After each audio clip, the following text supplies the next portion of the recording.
नमस्कार दोस्तों, स्वागत है आप सभी का। आज इस वीडियो में हम बात करेंगे रेनबो रिवॉल्यूशन के बारे में। इसकी हिस्ट्री देखेंगे, इसके ऑब्जेक्टिव्स को देखेंगे। एग्रीकल्चर रिवॉल्यूशंस में रेनबो रिवॉल्यूशन काफ़ी इंपॉर्टेंट है, इसलिए आप इस वीडियो को अंत तक देखेगा। चैनल पर नया हो तो सब्सक्राइब अवश्य करिएगा। Politics, economy, GK, geography, science, environment, ecology की तमाम वीडियोज़ के लिए एक बार हमारी प्लेलिस्ट को जरूर चेक करिएगा। चलिए शुरुआत करते हैं। देखिए, रेनबो रिवॉल्यूशन जो है ये इंटीग्रल डेवलपमेंट प्रोग्राम है, जहाँ फोकस किया जाएगा एग्रीकल्चर में, हॉर्टिकल्चर में, फॉरेस्ट्री में, शुगर केन में, फिशरी में और पोल्ट्री और एनिमल हस्बेंड्री में। रेनबो रिवॉल्यूशन में basically green revolution, yellow revolution और ब्लू रिवॉल्यूशन जैसे तमाम कई एग्रीकल्चर रिवॉल्यूशंस की इंटीग्रेशन है। इन सारे रिवॉल्यूशंस को इंटीग्रेट करके रेनबो रिवॉल्यूशन बनाया गया है।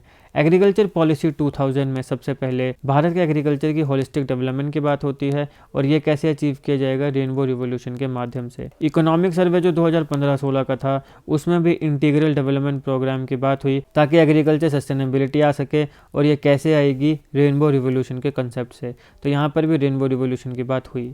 अब यहाँ पे हम बात करते हैं कि इसके ऑब्जेक्टिव्स क्या हैं, जो सबसे इंपॉर्टेंट है, एग्जामिनेशन में पूछे जा सकते हैं। सबसे पहले है कि agriculture practices has to be reoriented to maintain environmental sustainability as well as resource sustainability. Environmental sustainability को और रिसोर्स सस्टेनेबिलिटी को, अब यहाँ सस्टेनेबिलिटी का मतलब ये है कि हम उसको प्रिजर्व करके रखें, एनवायरनमेंट को प्रिजर्व करके रखें, एनवायरनमेंट को पोल्यूट ना करें। रिसोर्स सस्टेनेबिलिटी कि हम इस प्रकार से रिसोर्सेज का यूज़ करें कि रिसोर्सेज का हमारे लिए भी यूज़ हो जाए और हमारे आने वाले जनरेशन्स के लिए भी बच जाए। तो इस प्रकार की एनवायरमेंटल सस्टेनेबिलिटी और रिसोर्स सस्टेनेबिलिटी के लिए हमें जो एग्रीकल्चर प्रैक्टिसेस हैं उन्हें रीओरिएंट करना पड़ेगा, ताकि हम अपने एनवायरनमेंट को भी सस्टेनेबल बना सकें, रिसोर्सेज को भी सस्टेनेबल बना सकें। फिर यहाँ बात आती है जीरो बजट नेचुरल फार्मिंग और ऑर्गेनिक फार्मिंग की प्रमोशन की। अब जैसे एग्रीकल्चर में हम सब जानते हैं कि बहुत से केमिकल्स का यूज़ होता है। उन केमिकल्स की वजह से धीरे धीरे जो सॉइल है उसकी उर्वरक क्षमता कम होती जा रही है। तो हम यहाँ पे ज़ीरो बजट नेचुरल फार्मिंग को या ऑर्गेनिक फार्मिंग को प्रमोट करें, ताकि जो केमिकल्स का यूज़ है एग्रीकल्चर में उसको रिड्यूस किया जा सके।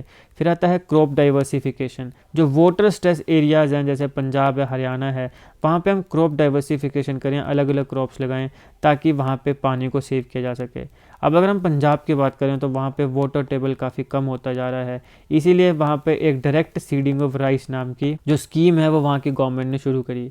इसके साथ साथ पूसा 44 नाम की एक पैडी वैरायटी होती है जिसको बैन किया गया। इन दोनों का मैंने अच्छे से विस्तार से अलग वीडियो में कवर किया, अगर आप चाहें तो देख सकते हैं। उसका लिंक मैं आपको डिस्क्रिप्शन बॉक्स में दे दूंगा, जरूर देखेगा। दोनों खबरों में थी, काफ़ी इंपॉर्टेंट है करंट अफेयर पर्सपेक्टिव से, और एनवायरमेंट एंड इकोलॉजी के पर्सपेक्टिव से भी इंपॉर्टेंट है, तो वो आपको जरूर देखनी चाहिए। तो जो भी वाटर स्ट्रेस एरियाज है वहाँ पे क्रॉप डाइवर्सिफिकेशन की जाए, ये भी इसका एक ऑब्जेक्टिव है। फिर आता है सोइल हेल्थ को प्रमोट करना। कैसे? रेन वाटर हार्वेस्टिंग से या फिर सोइल हेल्थ कार्ड से। तो इनके माध्यम से हम सोइल हेल्थ जो है उसको भी प्रमोट कर सकते हैं, ये भी इसका एक ऑब्जेक्टिव है।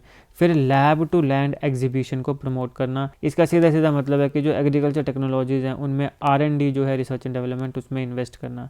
फिर आता है एनुअल ग्रोथ रेट को इंक्रीज करना एग्रीकल्चर में टू ओवर 4%, 4% की एनुअल ग्रोथ जो है वो इंक्रीज करना एग्रीकल्चर में, ये भी इसका एक ऑब्जेक्टिव है। फिर आता है कलेक्टिव जो क्रॉप्ड एरिया है उसको इंक्रीज करना। क्रॉप्स का जो एरिया है, यानी जितने एरिया में क्रॉप्स को उगाया जा रहा है उनके कलेक्टिव एरिया को इम्प्रूव करना, बढ़ाना, ताकि जो कैपिटल इन्वेस्टमेंट है उसको भी इंक्रीज किया जा सके। और उसके साथ साथ लेटेस्ट एग्रीकल्चर टेक्नोलॉजीज़ का यूज़ करना, मशीन्स का यूज़ करना, ताकि जो एग्रीकल्चर की प्रोडक्टिविटी है उसको भी इंक्रीज किया जा सके। प्राइवेट सेक्टर की पार्टिसिपेशन बढ़ाना, ये भी इसका एक ऑब्जेक्टिव है, ध्यान रखिएगा। अब कैसे बढ़ाएंगे प्राइवेट सेक्टर पार्टिसिपेशन को? कॉन्ट्रैक्ट फार्मिंग से, कोऑपरेटिव फार्मिंग से, फिर जैसे फार्म मशीन्स को लीज करने से, और नई मशीन्स को परचेज करने पर सब्सिडीज़ देने से।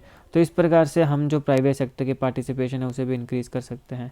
फिर एग्रीकल्चर कॉन्ट्रैक्ट्स आते हैं, और कुछ प्रैक्टिसेस को प्रमोट करना, जैसे वेयर हाउस रेसिप्स होती हैं।